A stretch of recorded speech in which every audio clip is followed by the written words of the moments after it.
आज ही Doubtnut app download करें। Doubtnut पर होगा अब आपके सभी मैथ्स, केमिस्ट्री, फिजिक्स और बायोलॉजी डाउट्स का सफाया। बस अपने क्वेश्चन की फोटो खींचो, उसे क्रॉप करो और तुरंत वीडियो सोल्यूशन पाओ। Download now. नमस्कार दोस्तों, आइए अब प्रश्न हल करते हैं।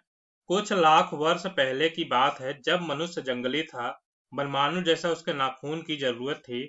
उसकी जीवन रक्षा के लिए नाखून बहुत जरूरी थे। असल में वही उसके अस्त्र थे, दांत भी थे, पर नाखून के बाद उनका स्थान था। उन दिनों उसे जूझना पड़ता था, प्रतिद्वंदियों को पछाड़ना पड़ता था।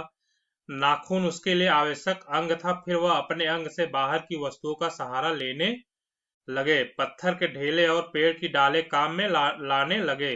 रामचंद्र जी की वानरी सेना के पास ऐसे ही अस्त्र थे। उसने हड्डियों के भी हथियार बनाए।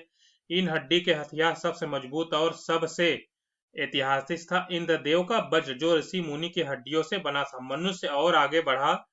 उसने धातु के हथियार बनाए, जिसके पास लोहे के अस्त्र और शस्त्र थे। वे विजयी हुए। देवताओं के राजा तक को मनुष्य के राजा से इसलिए सहायता लेनी पड़ती थी कि क्योंकि मनुष्य के राजा के पास लोहे के अस्त्र थे। असुरों के पास अनेक विधाएं थी, पर लोहे के अस्त्र नहीं थे। शायद घोड़े भी नहीं थे। आर्यों के पास यह दोनों चीजें थी। आर्य विजयी हुए। फिर इतिहास अपनी गति से बढ़ता गया। नाग हारे, सुपर्ण हारे, यक्ष हारे, गंधर्व हारे, असुर हारे, राक्षस हारे। लोहे के अस्त्रों ने बाजी मार ली। इतिहास आगे बढ़ा। पलीते वाली बंदूकों ने, कारतूसों ने, तोपों ने, बमों ने, बम वर्षक वायुयानों ने इतिहास को किस कीचड़ भरे घाट तक घसीटा, यह सबको मालूम है। नखधर मनुष्य अब भी बढ़ रहे हैं। अब भी प्रकृति भी मनुष्य को उसके भीतर वाले वस्त्र अस्त्र से वंचित नहीं कर रही। अब भी याद दिला देती है कि तुम्हारे नाखून को भुलाया नहीं जा सकता। तुम वही लाख वर्ष पहले के नख दंतावलंबी जीव हो, पशु के साथ ही सतह पर विचरने वाले और चरने वाले।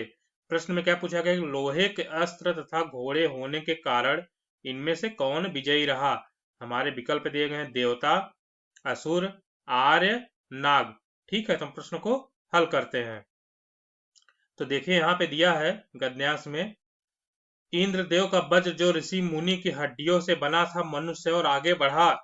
उसने धातु के हथियार बना, जिनके पास लोहे के अस्त्र और शस्त्र थे। वे विजयी हुए।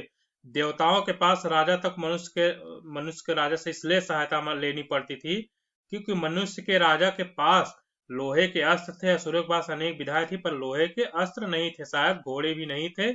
आर्यों के पास यह दोनों चीजें थी। आर्य विजयी हुए, मतलब जो आर्य के राजा थे, ये उनके पास दोनों चीजें थे, अस्त्र भी थे, घोड़े भी थे, और इसलिए विजयी हुए थे। लोहे के अस्त्र था, घोड़े होने के कारण इनमें से कौन विजयी रहा? तो जो आर्य थे वो विजयी रहे। लोहे के अस्त्र था, लोहे के अस्त्र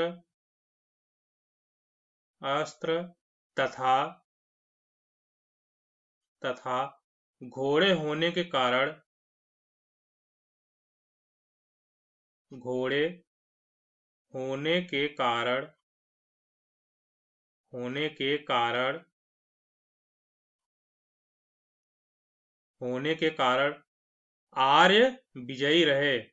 आर्य आर्य विजयी हुए।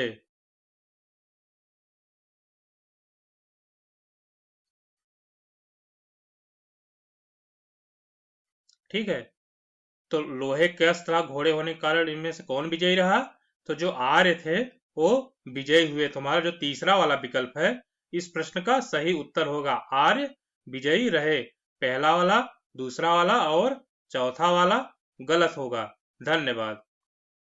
क्लास 6 से 12 से लेके नीट, IIT, JEE मेंस और एडवांस के लेवल तक 10 मिलियन से ज्यादा स्टूडेंट्स का भरोसा। आज ही डाउनलोड करें डाउटनेट ऐप या व्हाट्सएप कीजिए अपने डाउट्स 8400 400 400 पर।